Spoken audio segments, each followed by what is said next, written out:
Toby! He's not here. Hey? We look good, don't we? Ooh. You guys want to be alone? Hey, I'm finishing up this speech. Can you think of some sort of personal connection between President Segudo and the U.S.? You know, something from his past?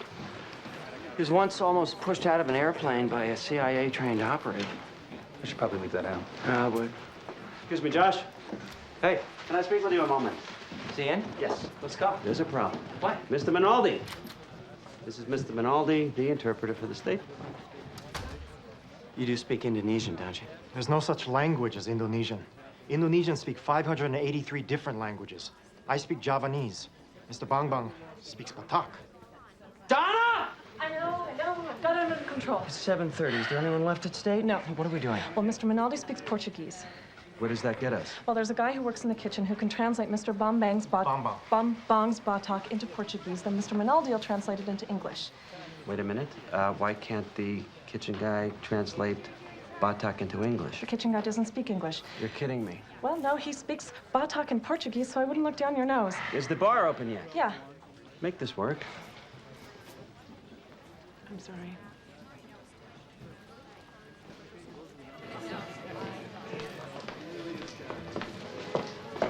Excuse me, have you seen the first CJ!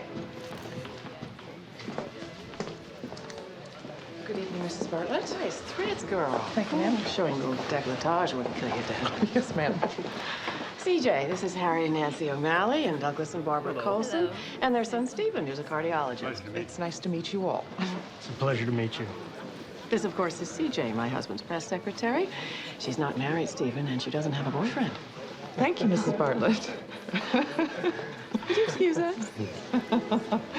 Abby, He's a doctor, CJ, and he's here to call some technology. I appreciate the thought. So, what's on your mind? I spoke to Peggy about the Vermeer. You might get a few questions.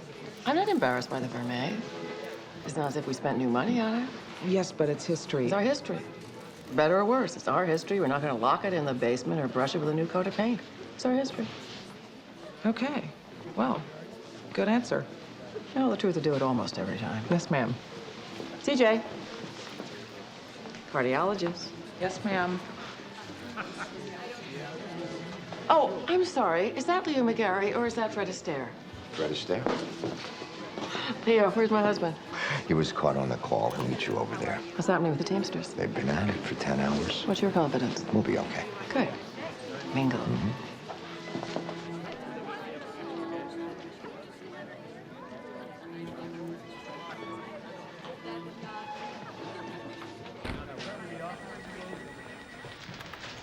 Anything yet? I'm on with the Red Cross. What about Idaho? Nobody's calling back. What is going on? Guys, schmooze someone for me. His name's Carl Everett, and he's raised a ton of money for us in the Midwest. Carl?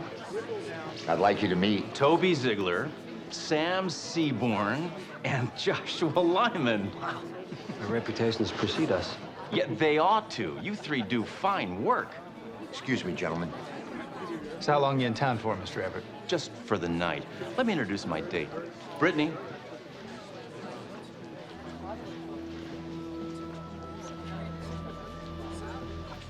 This is Brittany. Brittany, this is... Toby Ziegler, Josh Lyman. Hi. Sam Seaborn. It's nice to meet you. Look, we're gonna head on over, but maybe I'll get a chance to talk with you all later. Great. Thanks. Have a good time. Thank you. Okay. Charlie. Charlie. Your grandparents are in a shelter in Granville. Oh, man, thank God. Thank you, Donna.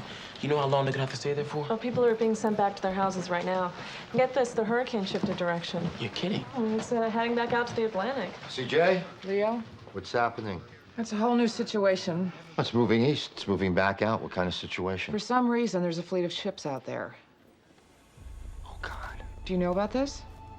They evacuated a battle carrier group out of Norfolk this morning as a standard safety precaution. They're sitting right in the path of the hurricane. Can they get out? Leo, the thing is 600 miles across. They're locked in. How bad can this get? Catastrophic. Why don't you just wear a pre-tied tie? Because it's not the same. Looks the same. At the end of the night, you want to be able to pull it open like Tony Bennett. I think the tie is the only thing standing between you and Tony Bennett. He's also shorter than I am. Do you know when you're bringing Buckman back here? I was going to do it before the entree. You should do it after the entree. Why?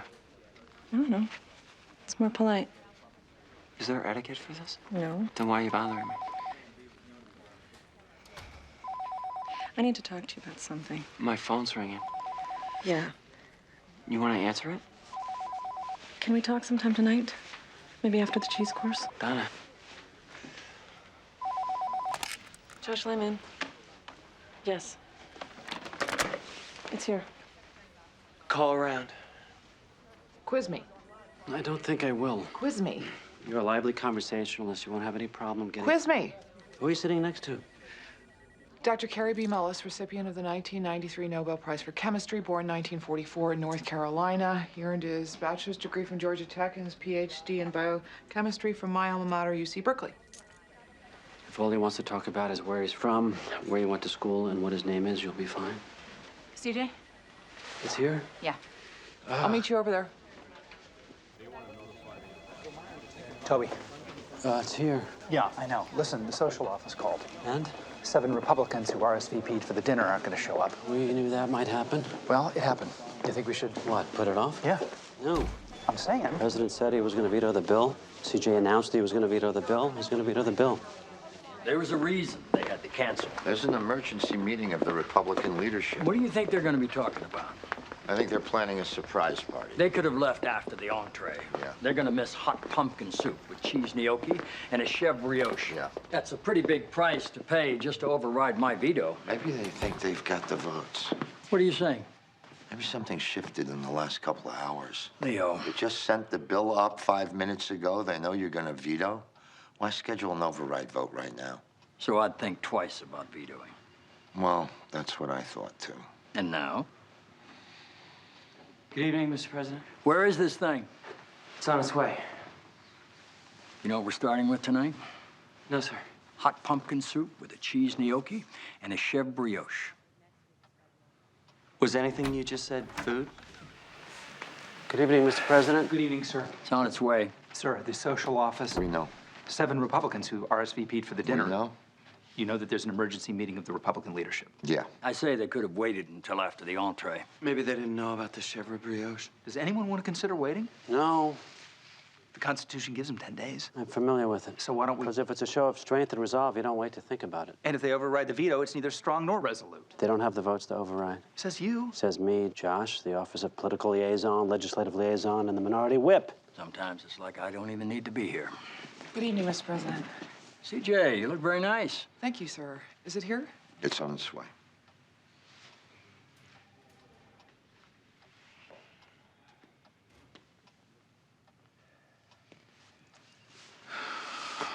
I've been seated next to a chemist tonight. Mullis? 23 Nobel Prize winners in the East Room. I couldn't get literature or, I don't know, peace or something? What's her problem? She thinks she won't be able to make conversation with the guy, but she's wrong because she knows what year he was born and his name. You gotta be a cryptographer. They speak in combinations of letters that don't spell anything but end up meaning table salt. Mr. President? Is it here? Yes, sir. Okay. Hey, Good evening, Mr. President. what's your name? I'm Donald Dolan from the Office of the Executive Clerk, sir. Leo, I don't think it's a bluff. I don't think the congressional leadership holds their members back on a weekend for a bluff. I don't think they're bluffing, Sam. Do you think they're holding an override vote tonight? I'm sure of it. Why would they hold a vote if they didn't think they could override? They wouldn't. What do you got in the box, Mr. Dolan? Mr. President, I have House Resolution 10, the Death Tax Elimination Act. It bears the signatures of both the Speaker of the House and the President of the Senate, and it's presented to you by the Congress of the United States for your signature or veto. Excuse me. Leo, you think we lost some votes we don't know about? I think we're about to find out. Sir, if the House successfully overrides the veto, we're gonna look weak. If the House successfully overrides the veto, we are weak. NaCl, CJ. I'm sorry, sir. Table salt. Whoa, Nellie. Hello. Hey, as you can make a good dog break his leash. I was at a social function. Americans for the Preservation of Family Values and White People? The Federalist Society. A hootenanny. I was paged, so I was told to come in. Yes. 3250 is a Consolidated Appropriations Act that we want to drop in the UN speech for Monday morning. I need you to review the final legislative language so we can shop it around the Hill over the weekend. What does it call for? I don't know. Sam. It authorizes payment of $926 million in UN dues over 3 years in exchange for a reduction in UN bureaucracy, as well as peacekeeping assessments by the General Assembly. And what are we concerned about? Well, the language was drafted by Republicans. We're inscrutable. I just want you to look for legal landmines. Like what? I don't know. A ban on German food or a hidden amendment saying how annoying the French are. How about this? We drop out of the UN entirely and use the $926 million to take everybody in the country out to brunch. Why don't you write that suggestion in the margin? I'll be in my office. Whoa. I didn't even see that thing from the back.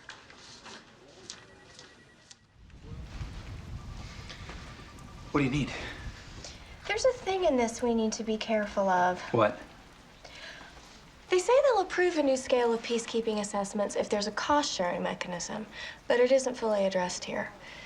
You're gonna want me to rewrite some of this language before the president goes to the UN. What? Let me ask you something. Before, when I said that you were enough to make a good dog break his leash, you understand that men, we're the dog, right? I was the dog. I understand the metaphor. Okay. The peacekeeping assessment has to be based on per capita income of each country, with Category J countries paying the least at a 90% discount. I meant it to make you feel good. It did. Although I certainly meant it. I appreciate it. I didn't mean to demean you. I kind of need you to listen along. Okay. Category A countries will be paying a premium, actually overpaying to cover the discounts for Category J states. Yeah. So we need to be more specific about Category A. It's going to be important. I was told that I demeaned you. You didn't. I was told that I did. By who? By someone named Celia. She was mistaken. You sure? If I felt demeaned, I'd be among the very first people to know it. Terrific. Here are my notes. I'll rewrite them now. You'll stick around? What else would I do on a Friday night? I don't like to pry. Did you get beat? No. Charlie? Yes. Who'd you play? Doesn't matter. Ed? Nope. Larry? Nope. Jack? Nope. Did you get beat by Manny? No. Who? Deanna. Your sister? Yes. Your little sister? She plays varsity, Sam. Girls, varsity. She played a finesse game. Man, you can't walk. Yeah. I don't know what's happening to my life. Listen, I can tell you're down in the dumps, but let's talk about me. Okay. If your sister was getting ready for a night out, and I said, Deanna, you're enough to make a good dog break his leash, would you think I was a cad? I think you were a hick. Sam. Hang on. Because of the sentiment or the expression? It's my sister? Yeah. I'd beat you up. You and how many Girl Scouts? If I could stand up. Sam. But if it wasn't your sister? Then you're fine. This isn't fun. You're not, because this isn't quite right. Still. It needs to be clear that the total assessment is down to 25% from 27% for Category A. We've been in this fight. But if we pay before we Hang work on. out the language... Here she is. Celia. I asked Ainsley, and she said she didn't mind at all. Plus, Charlie said he's fine with it. Charlie's a man. Damn right.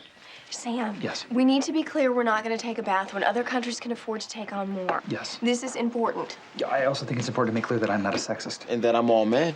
You're Celia? Yes. He's not a sexist. If you're willing to let your sexuality diminish your power. I'm sorry? I said I'm surprised you're willing to let your sexuality diminish your power. I don't even know what that means. I think you do. And I think you think I'm made out of candy glass, Celia. If somebody says something that offends you, tell them. But all women don't have to think alike. I didn't say they did, and when someone said something that offended me, I did say so. I like it when the guys tease me. It's an inadvertent show of respect. I'm on the team, and I don't mind it when it gets sexual. And you know why? I like sex. Hello. I don't think whatever sexuality I may have diminishes my power. I think it enhances it. And what kind of feminism do you call that? My kind. It's called lipstick feminism. I call it stiletto feminism. Stilettos. You're not in enough trouble already? I suppose I am. Isn't the point that Sam wouldn't have been able to find another way to be chummy with a woman who wasn't sexually appealing? He would be able to, but that isn't the point. The point is that sexual revolution tends to get in the way of actual revolution. Nonsense issues distract attention away from real ones. Pay equity, childcare, honest-to-God sexual harassment, and, in this case, a speech in front of the UN General Assembly. So, you, 25% on the assessments for Category A. You, I don't know what your thing is. And you, stop trying to take the fun out of my day. With that, I'm going to get a cupcake.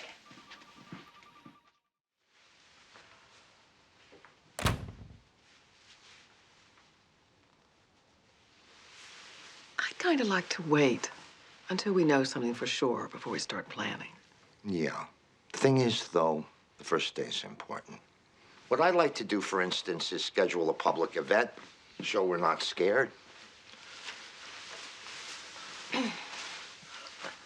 What about a comment? You'll make a comment. But body language is going to be just as important. Can't hang your head. You got to smile, but you look smug. Yeah. You got to... Yeah. And there can't be, obviously, there can't be no reaction. What about the campaign? I'm not going to tell a man's wife she can't campaign. I don't know what that means. I think we can get a lot of use out of you in targeted Democratic areas, big cities, evening fundraisers. We'll keep you out of the South. Can we talk about this tomorrow? We just need to... How about tomorrow? It's important. A lot of things are important. Of course. I'm sorry. Enjoy the party. Thank you. I've known my wife, Abby, for nearly 150 years. I'm not gonna do that. She's not gonna think that's funny. Yeah. Okay, okay. Thank you all for being here tonight. By the way, do you know where the term toast comes from? Can I say something, sir? Yeah. I'd stick to Mrs. Bartlett and not get into etymology so I much. was talking to you. The stewards that put a piece of toast in your wine cup to improve the flavor. Interesting. 1643, members of the Middle Temple toasted Princess Elizabeth by pledging to die in her service. Hey, that could be the button. Excuse me, Mr. President. CJ, I haven't seen you all night. I haven't been able to make it over there yet, sir. I've been tracking something down. John. Yes, sir. What is it? A piece in the Manchester Union Leader. Sources close to Robert Nolan, president of the New Hampshire Medical Board, predict that he will announce his recusal from the case because of his personal damn it. relationship with the Bartlets. What does this mean for her? We're pretty sure the board was evenly divided and Nolan was the deciding vote, which is what dictated a lot of it. Damn it!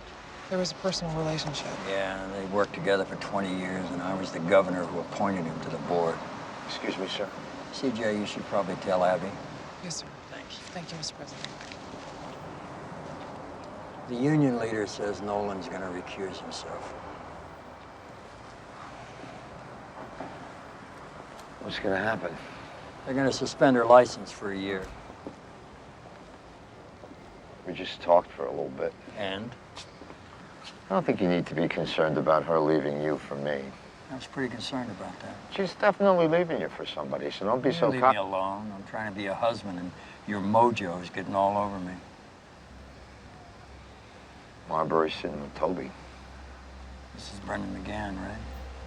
Yeah. Yeah, I don't know what to say about that. I'll see you inside. Yeah. Thank you, Mr. President.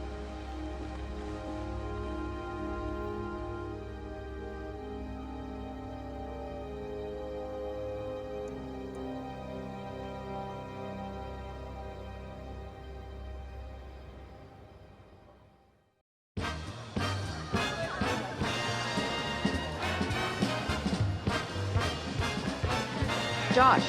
Good evening, ma'am. Listen, I'm sorry to do this at a party, but this is a list of names I'd like you to consider for deputy political director. Oh, we got it down to a few finalists. Yeah, I'd like you to add these names. I can't help noticing these are all women. Women are 60% of our vote, Josh. Don't you think they should make up at least 40% of our campaign staff? I'm sorry? Mrs. Bartlett? I said women are 60% of our vote, don't you think? Yeah. You'll get on it. Yes, ma'am. Having a good time? You bet. You look beautiful. Thank you, ma'am, and so do you. Happy birthday, Mr. I need to Bartlett. speak with you for a second. Oh, this can't be good. No, I'm afraid not. Abby, the union leader's got sources saying Dr. Nolan's going to recuse himself from the case.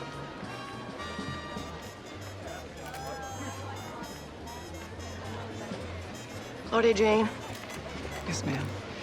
let's get drunk. Okay. But I'm the cool aunt. This is what I do. Look at this. Oh, good gracious. Black silk couture gown. I'd have to be 5'11" to look good in that. As luck would have it, that's my height exactly. Go ahead. Thank you. I'm just gonna take this one, too.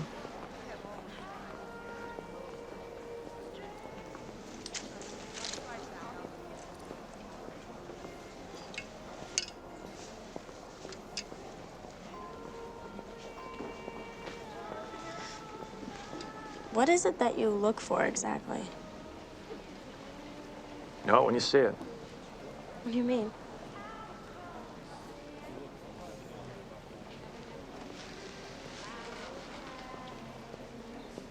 Look this way. Now look this way. Now look this way. Now look this way. Now look at me. What'd you see? Over here, there was a mother with 2 kids. Over here, there was a man in a coat, and I can't remember what else. Over here, I can't remember, and over here was the checkout counter, and there were some people there, and I can't remember what else. Anything bother you? No? About the guy in the coat. What about him? It's me. Why is he wearing a coat? I don't know. I don't know either. But until one of us leaves the store, I'm always gonna know where he is. So you're always looking? Yeah. We're actually not supposed to talk that much. Sorry.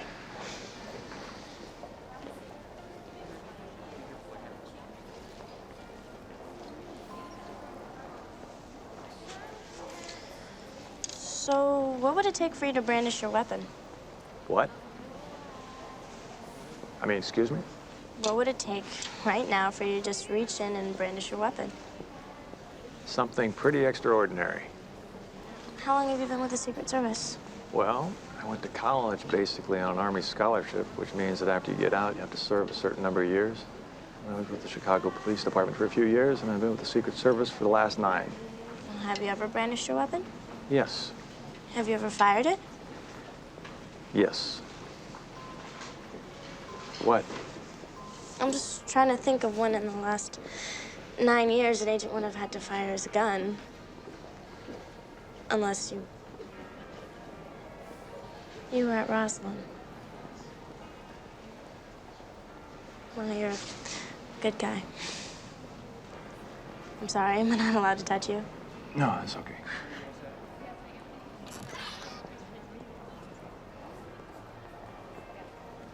On CJ, you're not gonna believe this. What? Hogan, we're gonna tell her another time, okay?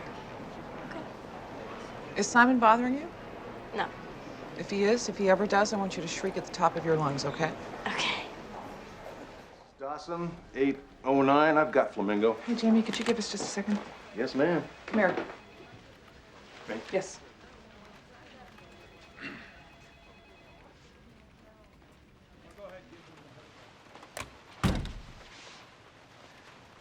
What were you and Hogan talking about that you would tell me later? I was on Eagle's protection detail in Roslyn. Oh. I didn't know that. No, it's just... Thank you. I'm sorry? I just said thank you. Okay. Well, I should get going. Have a good night. Good night.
Josh.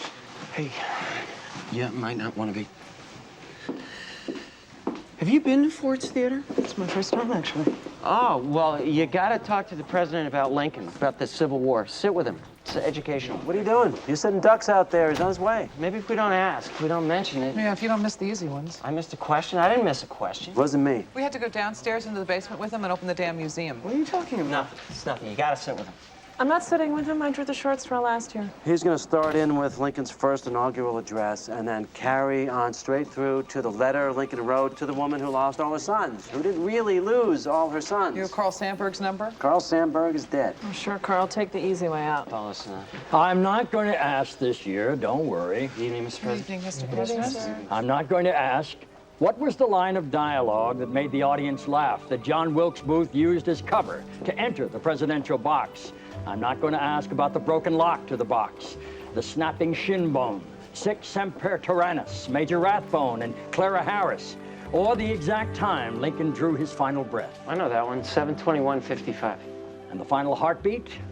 He had to open his mouth. Every year, Josh, always the first one. Angela, why don't you ride with me?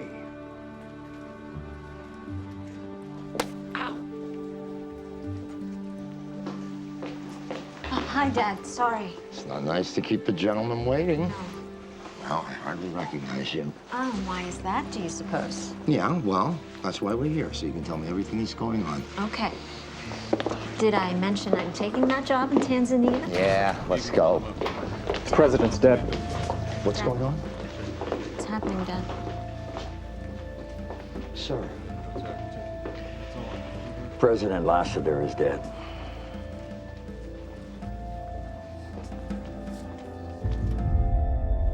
Republican, right-wing Republican, conservative, Attila the Hun conservative, lunatic wife, lunatic, Lady Macbeth of a wife. Didn't Lassiter vote against the Emancipation Proclamation? I'm not writing the eulogy. You're riding shotgun on Air Force One? I am not. I thought it was a hip operation. All good things must come to pass. Angela Blake, Lieutenant Colonel Castor. It's a pleasure, Colonel. Colonel. I have a file here, sir. The file?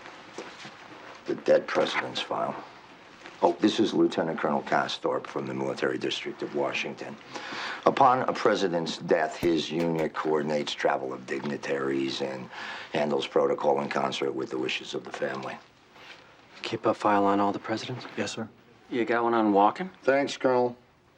President Lassiter's funeral will be held at the Lassiter Library in Costa Mesa. The one with the fake oval. And the president's giving one of the eulogies. I'm staying to monitor the situation in Riyadh. I need CJ here to brief. Toby, I don't want to hear about it. You're on Air Force One writing the eulogy. Josh, you'll help the Lieutenant Colonel coordinate with Mrs. Lassiter. Leo, I got lawyers from Connecticut and North Carolina coming down. What? A Union soldier stole a copy of the Bill of Rights at the end of the Civil War. We've got a dead president and a time bomb in Riyadh, and you're arbitrating the Civil War? I did hear they're threatening to rally in Raleigh. Yeah. Introduce Donna to Lieutenant Colonel Castorp. Class dismissed.